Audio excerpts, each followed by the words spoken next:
The Ceylon Bank Employees Union has inquired from the People's Bank on the 10 billion rupee bank deal. Reports that a director of a state bank who has obtained a loan of 10 billion rupees from the state bank for his private institutions has created a broad discussion in the country.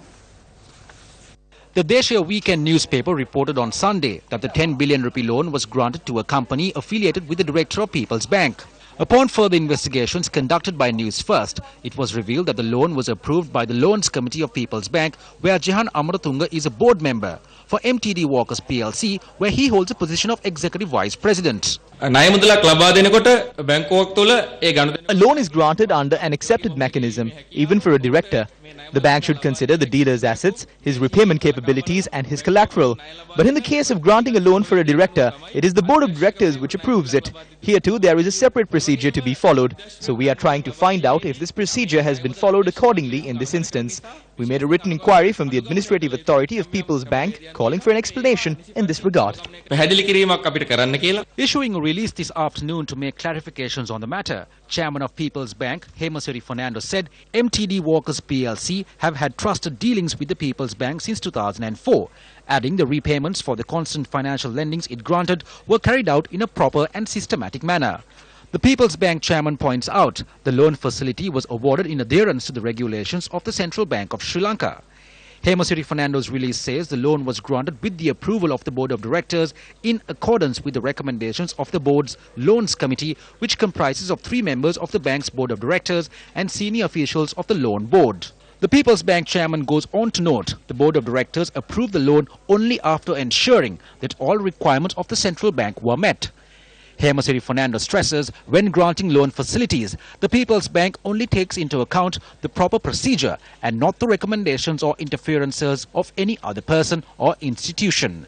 Meanwhile, former People's Bank chairman Rusiripala Thennakone says he has received reports that a 1 billion rupee loan granted to MTD Walkers PLC was transferred to a non-performing loan on the 29th of July.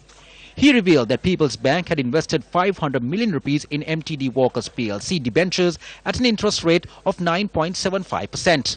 Rusiripala Thennakone says this is a considerably low interest rate, adding that a state bank making an investment at such a low interest rate is questionable.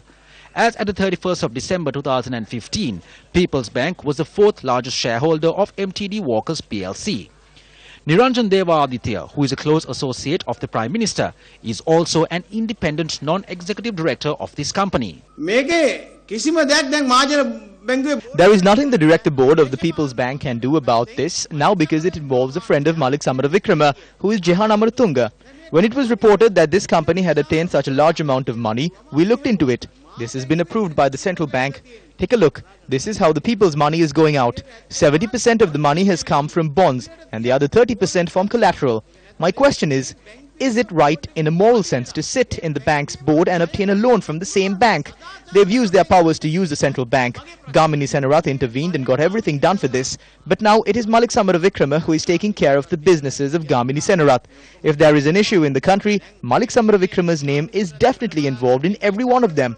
If there is corruption, Malik's name is there. He will say he is wealthy. Well, it is the wealthy who have the greed for money more than the small man. Or the central bank wouldn't have been robbed, would it? Do you remember how the central bank treasury bond scam took place? It has now been proven that the father-in-law from within the central bank acted in a manner that benefited his son-in-law to the tune of billions in public funds.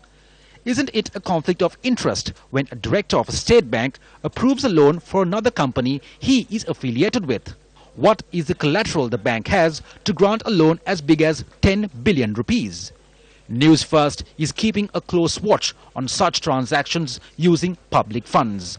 More details to follow.